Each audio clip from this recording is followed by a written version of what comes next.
Buongiorno para lovers, bienvenidos a No ves esta peli, el canal de los cinéfagos. Si hay un género que está en boga de todos últimamente, ese es el true crime. Ya sea en versión podcast, en versión documental o en versión serie o película basado en... Como decía, es uno de los grandes géneros de moda. El problema es que también es uno de los géneros más polémicos. En este vídeo vamos a repasar por qué, vamos a repasar sobre todo en qué consiste el true crime, pero también vamos a ver la opinión y si, como dice el título, son éticos. Yo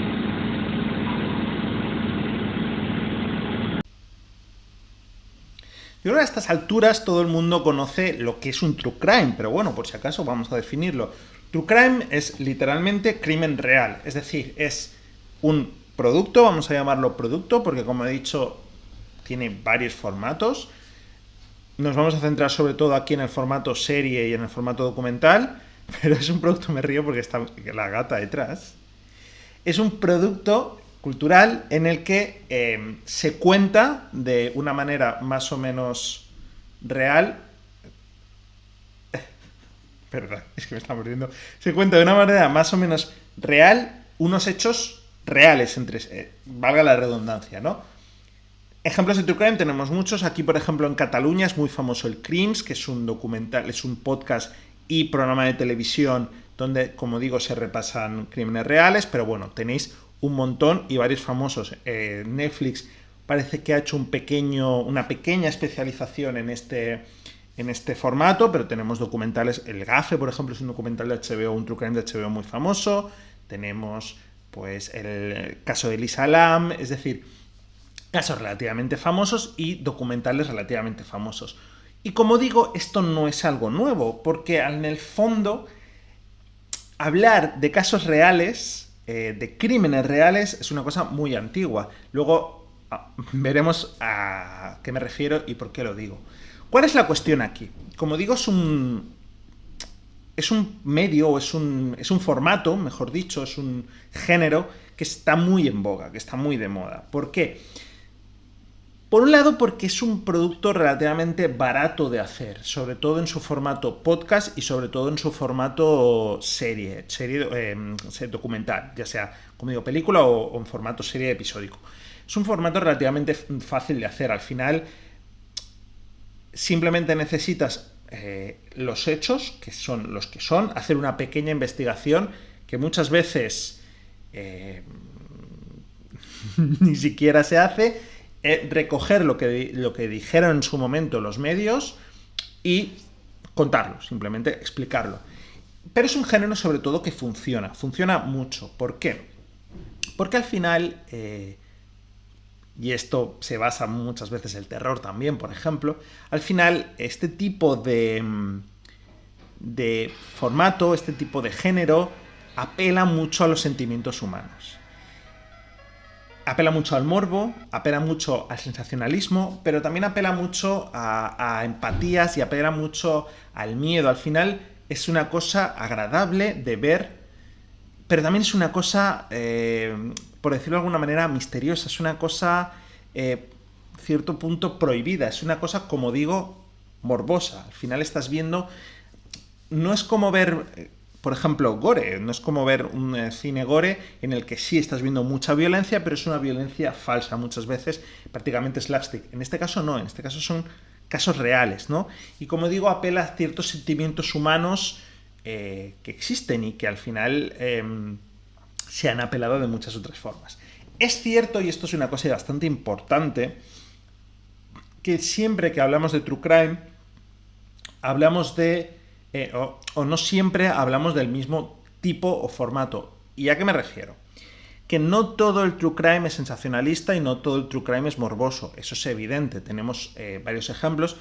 Una película basada en hechos reales, que porque al final lo basado en hechos reales no deja de ser true crime, como por ejemplo La noche del 12, película que recomiendo, película que le hicimos un podcast, no es nada sensacionalista. Todo lo contrario. De hecho, es una crítica a ese sensacionalismo, en cierto modo. Crims, que lo ponía como ejemplo antes, a mí me parece un producto bastante, tanto en su formato podcast como en su formato serie de televisión o programa de televisión, me parece un formato muy acertado, porque no busca el morbo, no busca el sensacionalismo. Otros casos, como por ejemplo el documental de Elisa Lam, que lo comentaba antes, es todo lo contrario. Ahonda, da vueltas y vueltas en cuestiones, lo alarga mucho y al final busca un sensacionalismo y un morbo bastante evidente, ¿no? Aunque haga cierta crítica a ese sensacionalismo y ese morbo en el último episodio, pero bueno, es una cosa bastante irónica. ¿Cuál es la cuestión de esto? ¿Por qué estoy haciendo este vídeo? Porque al final, como digo, el true crime ha habido siempre. Tenemos cosas como Crímenes Imperfectos, por ejemplo, que es series, que es un programa bastante 2000ero, noventero. Tenemos series como Ley y Orden, por ejemplo, que al final muchas veces se basan en casos reales. Al final este tipo de formatos en el que se investiga sucesos reales o basados en hechos reales han existido siempre, como digo. ¿Por qué estoy haciendo ahora mismo esto? Muy fácil. Aquí en España, y lo siento mucho si sois de otros... True crime de mi gata mordiéndome. Aquí en España, y si sois de otros... Voy a dejar un poco para que la veáis. Es que más bonita la tía. Mira, me muerde. Porque quiere comida. Lo siento por esta... Vaya vídeo estoy haciendo. Aquí en España, en este proceso, últimamente se ha puesto de moda o se está hablando de ello debido a tres casos sobre todo, ¿no? Por un lado hemos tenido 3 casos, además, bueno, 2 de ellos de Netflix y uno de ellos que no se ha llegado a hacer, ahora hablaremos. Hemos tenido el caso del crimen de la Guardia Urbana, que es un caso bastante famoso, es un caso de, como digo, un crims, tanto en podcast como 4 o 5 episodios, ha habido libros y todo. Pero se ha hecho una serie, además una serie con actores bastante reconocidos, como son King Gutiérrez y Úrsula Corberó, que era El Cuerpo en Llamas, ¿no? Por un lado tenemos El Cuerpo en Llamas, basado en el crimen de la Guardia Urbana, por otro con Las cintas de Rosa Peral, correspondiente. Por otro lado hemos tenido el caso Asunta, la serie basada en el caso Asunta, que si no lo conocéis, yo me imagino que sí, es una serie de unos... bueno, el caso real, básicamente una niña adoptiva fue asesinada por sus padres, llevando más... Y se ha hecho serie, aparte de hacer su correspondiente documental, se ha hecho su correspondiente serie. Y por último, hemos tenido el caso de Gabriel, el niño Gabriel, que siempre se le ha llamado, que básicamente es bastante parecido al caso Asunta, en el que la madrastra de este chico es un niño que fue asesinado por su madrastra, ¿no? ¿Qué ha pasado aquí? Que en el momento de la creación o en el momento de la concepción de este último True Crime, la madre del niño ha pedido, por favor, que este caso que no se haga, no ha cedido, entiendo que no ha cedido los derechos, y ha pedido que no se haga porque al final es relativamente fácil trampear los derechos basados en hechos reales. Simplemente cambias un poco los nombres, cambias un poco los hechos y ficcionas lo suficiente. Esto hablaba en el vídeo del reno de peluche, ¿no? del bebé reno, de Baby Render, que dije Renner todo el rato, por cierto, Baby Render. Una de las cosas es que esta acosadora, Marta, él tiene los derechos de su propia historia, pero para que no fuera demandada por la acosadora real, que luego es otra historia, que ella había amenazado y demás, ha cambiado lo suficiente a esta persona. Que, por cierto, es irónico, no viene a ver con el caso, ¿no? Pero es irónico porque justamente ella se ha puesto en primera fila cuando la serie buscaba otra cosa. Pero bueno, yo creo que el bebé no podríamos considerarla también true crime. O sea, no viene no está tan a disgusto. Perdón, volvemos con el caso este que comentaba, que no ha cedido los derechos y ha pedido, por favor, que no se haga la serie para intentar, bueno, que su duelo respetar su duelo, ¿no? Al final estamos... Y ese es el problema, y esa es la cuestión de lo que estamos hablando. Al final el true crime es true, por lo tanto es real, por lo tanto apela, es verdad, justamente su gracia es que apela a sentimientos reales, pero ese es el problema, que detrás de esas historias hay personas, ¿no?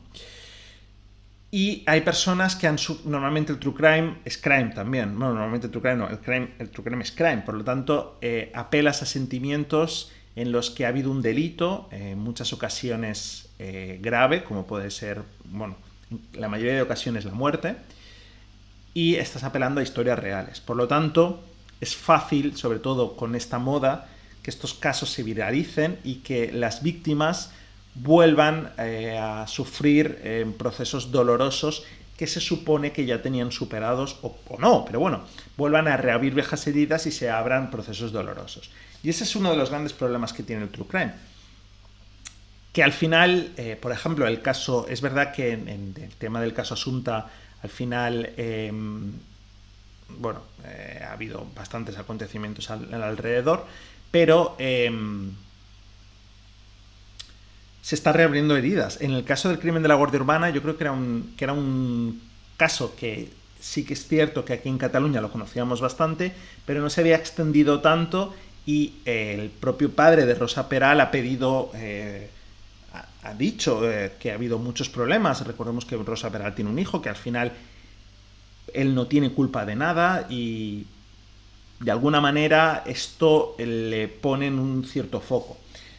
El gran problema, el primer gran problema que tiene el true crime es eso, ¿no? Que se apela a historias reales. Y es cierto que, lo que decía, se puede hacer de muchas maneras y puede hacerse de una forma lo más periodísticamente pura o puede hacerse un caso bastante morboso.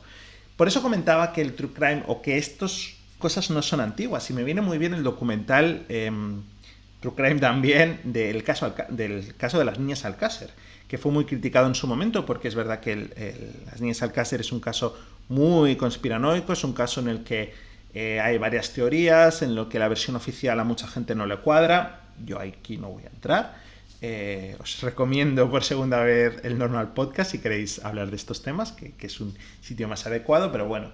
Y una de las cosas curiosas que tenía el documental del caso Alcácer es que nos comentaba o criticaba mucho el sensacionalismo de la época. Es bastante irónico en este caso porque la propia Netflix está poniendo en Netflix como publisher, podríamos decir. Al final es cierto que Netflix simplemente es la distribuidora y es la plataforma en la que se emite. Pero está poniendo en su plataforma y está haciéndose mucho eco de un documental en el que comentan un caso en el que se critica duramente el sensacionalismo de la prensa de la época, cuando tenemos el segundo gran problema que tiene el true crime, que es el sensacionalismo, justamente, es el morbo. Yo creo que esto es una opinión completamente personal. Justamente en el grupo del Normal Podcast lo hemos comentado mucho y yo creo que es una cosa que varios tenemos o estamos de acuerdo, pero es verdad que es una cosa puramente personal.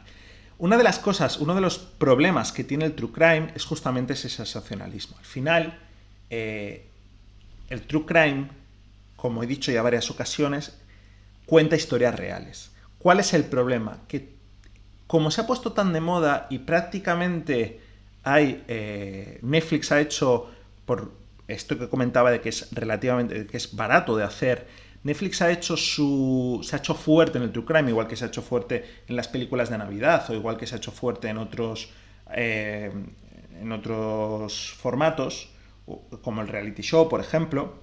La cuestión es que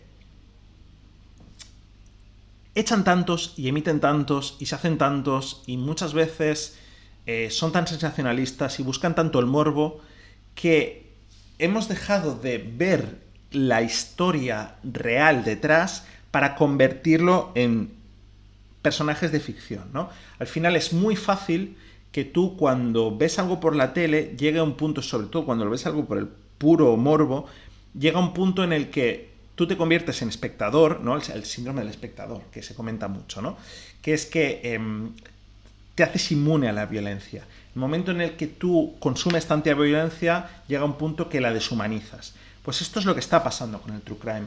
Llega un momento en el que ya no somos capaces de entender, o mucha gente no es capaz de entender, que detrás de esto hay una historia real, y hay una historia real muchas veces muy dolorosa para las víctimas, que en más de una ocasión no han recibido justicia, o si lo han hecho, al final, ¿qué es recibir justicia, ¿no? En este tipo de casos, que la persona vaya a la cárcel, pero eso no te compensa la pérdida que has sufrido, ¿no? Entonces, es muy fácil, y mucha gente le está pasando, mucha gente nos está pasando, que deshumanizas por completo el caso y lo ves como ficción, ¿no? Lo ficcionas lo máximo posible y se convierte en FOMO, se convierte en consumo rápido, porque además recordemos que, y esto lo he hablado muchas veces, el propio sistema de Netflix fomenta este consumo rápido. Ahora es el true crime, ahora estamos hablando del caso Asunta, igual que la semana anterior estábamos hablando de Bebé Reno, y la semana que viene será otro, y echaremos otro true crime, y hostia, revolveremos. Es como, por ejemplo, cuando el caso Biondo, ¿no? Se hizo un documental, se comentó mucho, es un caso bastante jodido. Por si no lo conocéis, aquí una presentadora española, Raquel Sánchez Silva, conoció a su pareja en un reality show, que era un cámara, grabando el reality show. Al final, esta pareja murió en extrañas circunstancias. Se comenta que pudo ser un suicidio. Hay, otra vez, diferentes versiones. No a todo el mundo la versión oficial le parece normal, o le parece... la acepta, por decirlo de alguna manera. Y el caso, sobre todo, como esta persona era italiana, se ha movido mucho en Italia, y se hizo un documental en el que se comentaba el caso, ¿no? Y se explicaba, porque sobre todo se ha culpado mucho a Raquel Sánchez Silva de manera extraoficial, ¿no? Se le ha criminalizado de manera extraoficial, cuando en el juicio ya ha salido inocente, ¿no? Y esta es la cuestión, ¿no? Otra vez, estamos hablando de un crimen real, estamos hablando estamos hablando de una muerte real que hemos... y yo, si me seguís en redes sociales, sabéis que soy el primero que ha hecho memes y ha hecho comentarios acerca de este caso. Pero, una vez más, estamos hablando de una persona que ha perdido a su marido, en las circunstancias que sea, porque eso hay una versión oficial y me da igual el caso que creáis. Ha perdido a su marido, y una madre que ha perdido a su hijo, que son las dos, digamos, los dos frentes enfrentados. Joder, no sé hablar. Los dos bandos enfrentados, ¿no? Y esa es la cuestión, y eso es lo que quiero decir, y por eso me refiero si son éticos los true crimes, ¿no? Porque al final, evidentemente, siempre que hay un proceso de estos, al final, al contar historias reales, estás de alguna manera compensando a la víctima, que eso es un debate que no voy a entrar porque no conozco los datos, ¿no? Pero se supone que hay cierta remuneración a la víctima por contar esta historia, y, ojo, que esto es también importante, hay cierta remuneración también al victimario, ¿no? Por contar su historia. Pero al final, ese es el problema, ¿no? Y eso es a lo que me estoy refiriendo.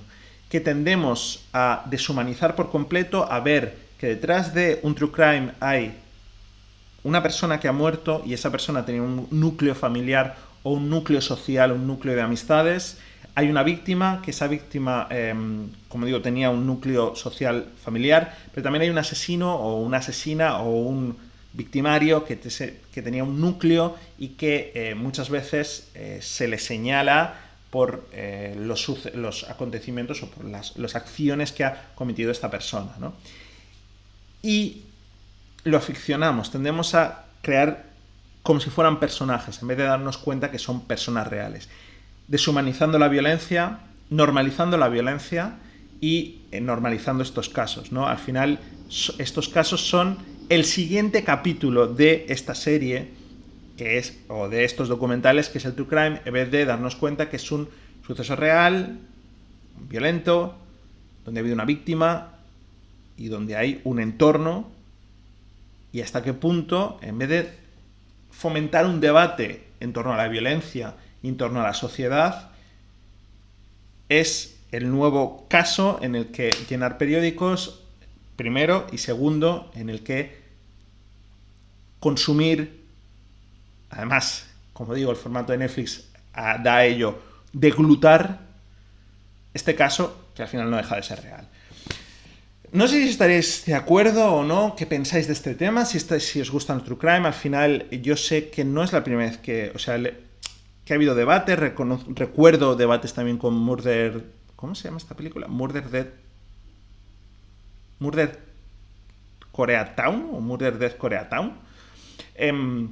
Pero en definitiva no es la primera vez que ha habido debates, y repito, no todos los true crimes son así, y La Noche del 12 o el Crims es un buen ejemplo de ello, ¿no? Pero, como digo, no sé qué opináis, no sé qué os parece, si estáis de acuerdo o no que al final el hecho de que el true crime se convierta en un acto de consumo, ¿no? En productos de consumo, normaliza la violencia o hace que seamos más propensos a sufrir el síndrome del espectador. Comentadme o decidme qué creéis en comentarios y nos vemos en la próxima.